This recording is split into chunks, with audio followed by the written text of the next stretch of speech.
ಮಜ್ಜಿ ಮಸಾಲ. ಎಂತ ಅಡಿಗೆಯ ರುಚಿಯಾಗೋ ರಹಸ್ಯವು 20 ರೂಪಾಯಿ. ಹೂಗಳಿಗೆ ಮತ್ತು ತರಕಾರಿಗೆ ಫೇಮಸ್ ಆಗಿರುವಂಥದ್ದು ಅಂಥ ಚಿಕ್ಕಬಳ್ಳಾಪುರದ ರೈತರಿಗೆ ಇವಾಗ ಬಿಗ್ ಶಾಕು ಎದುರಾಗಿರುವಂಥದ್ದು. ಏನೊಂದು ಮಳೆ ಇಲ್ಲದೆ ಈಗ ಭೀಕರ ಬರಗಾಲ ಸೃಷ್ಟಿಯಾಗಿರುವಂಥದ್ದು.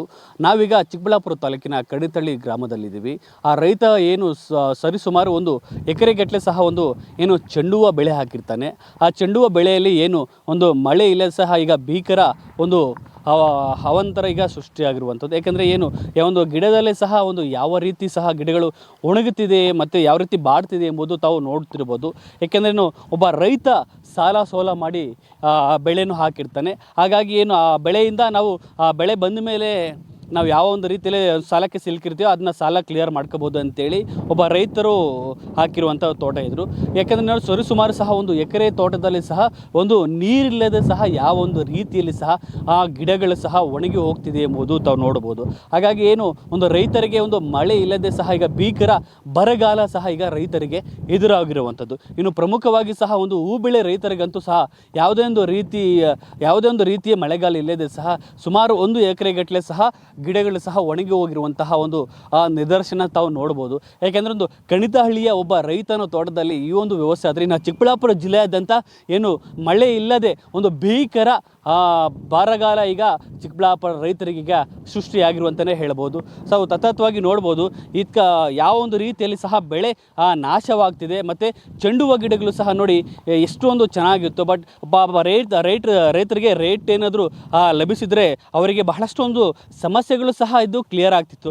ಆ ಒಂದು ನಿಟ್ಟಿನಲ್ಲಿ ಸಹ ಒಬ್ಬ ರೈತ ಒಂದು ಬೆಳೆ ತೋಟವನ್ನು ಇಕ್ಕಿರ್ತಾನೆ, ಚೆಂಡು ಹೂವು ತೋಟ. ಆ ಚೆಂಡು ಹೂವು ತೋಟ ಈಗ ಹಂತವಾಗಿ ಸಹ ಈಗ ಏನು ಗಿಡದಲ್ಲೇ ಒಂದು ನೀರಿಲ್ಲದೆ ಬಾಡು ಹೋಗಿರುವಂತಹ ಒಂದು ಗಿಡಗಳು ಸಹ ಸದ್ಯಕ್ಕೆ ಇಲ್ಲಿ ನಾವು ಕಾಣಬಹುದು.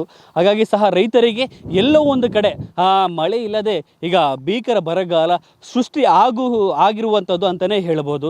ಯಾಕೆಂದರೆ ಸತತವಾಗಿ ಸಹ ಏನು ಸುಮಾರು 1 ಎಕರೆಗಟ್ಟಲೆ ಅಂದರೆ ಬಹಳಷ್ಟು ಒಂದು ಖರ್ಚು ವೆಚ್ಚ ಆಗಿರುತ್ತೆ.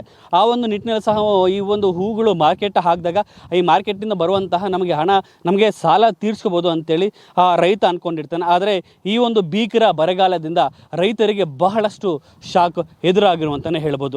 ಇನ್ನು ಪ್ರಮುಖವಾಗಿ ಸಹ ಏನು ಈ ಒಂದು ಭೀಕರ ಬರಗಾಲಕ್ಕೆ ಸರ್ಕಾರ ಏನಾದರೂ ಇದಕ್ಕೆ ರೈತರಿಗೆ ಮಣಿತಾರೆ ಎಂಬುವಂತಹ ಒಂದು ಕಾರಣ ನೋಡ್ಬೋದಾಗಿದೆ. ಇನ್ನು ಒಟ್ಟಾರೆಯಾಗಿ ಸಹ ಒಂದು ಚಿಕ್ಕಬಳ್ಳಾಪುರ ತಾಲೂಕಿನ ಒಂದು ಕಣಿತಹಳ್ಳಿಯ ಒಂದು ರೈತರ ಒಂದು ಪರಿಸ್ಥಿತಿ ಇದಾದರೆ ಇನ್ನು ಜಿಲ್ಲೆಯಾದ್ಯಂತ ಪರಿಸ್ಥಿತಿ ಇನ್ನು ರೈತರ ಪರಿಸ್ಥಿತಿ ಇನ್ಯಾವ ಥರ ಇರುತ್ತೆ ಎಂಬುದು ಸದ್ಯಕ್ಕಷ್ಟೇ ಕಾದು ನೋಡಬೇಕಾಗಿದೆ. ಇದಕ್ಕೆ ಏನು ಅಧಿಕಾರಿಗಳು ಏನು ರೈತರ ಒಂದು ಸಂಕಷ್ಟಕ್ಕೆ ಏನು ಧಾವಿಸ್ತಾರೆ ಎಂಬುದು ಸಹ ಈಗ ಸದ್ಯಕ್ಕೆ ಕಾದು ನೋಡಬೇಕಾಗಿದೆ. ಕ್ಯಾಮರಾ ಪರ್ಸನ್ ಗಂಗರಾಜು ಜೊತೆ ಶ್ರೀನಿವಾಸ್ ಎನ್, TV5 ಚಿಕ್ಕಬಳ್ಳಾಪುರ. ಮಳೆ ಇಲ್ಲದೆ ಗದಗದಲ್ಲೂ ಸಂಕಷ್ಟದಲ್ಲಿರೋದು ಅನ್ನದಾತ. ಒಣಗುವ ಹಂತ ತಲುಪಿದೆ ಬಹುತೇಕ ಬೆಳೆಗಳು. ಈ ಬಾರಿಯೂ ರೈತರಿಗೆ ನಿರಾಸೆ ಮೂಡಿಸ್ತಾ ಇರೋದು ಹೆಸರು ಬೆಳೆ. 1,17,000 ಹೆಕ್ಟೇರ್ ಪ್ರದೇಶದಲ್ಲಿ ಹೆಸರು ಬಿಡ್ತಾರೆ. ಬಹುಪಾಲು ಹೆಸರು ನೀರಿಲ್ಲದೆ ಒಣಗಿ ಹೋಗಿ ಅಪಾರ ನಷ್ಟ ಆಗಿದೆ. ಮಳೆ ಇಲ್ಲ, ಏನು ಬೆಳಿಲಿಕ್ಕೂ ಕೂಡ ಮಳೆ ಇಲ್ಲ. ಮಳೆ ಇಲ್ಲದೇನೆ ಸಂಕಷ್ಟದ ಪರಿಸ್ಥಿತಿಯನ್ನು ಎದುರಿಸಬೇಕಾದಂಥ ಪರಿಸ್ಥಿತಿ ನೋಡಿ. ಇವಾಗ ರೈತರು ಕಂಗಾಲಾಗಿ ಹೋಗಿದ್ದಾರೆ, ಕಣ್ಣೀರು ಹಾಕ್ತಾ ಇದ್ದಾರೆ. ಅಂಥದ್ದೊಂದು ಪರಿಸ್ಥಿತಿ ನಿರ್ಮಾಣ ಆಗಿರುತ್ತೆ.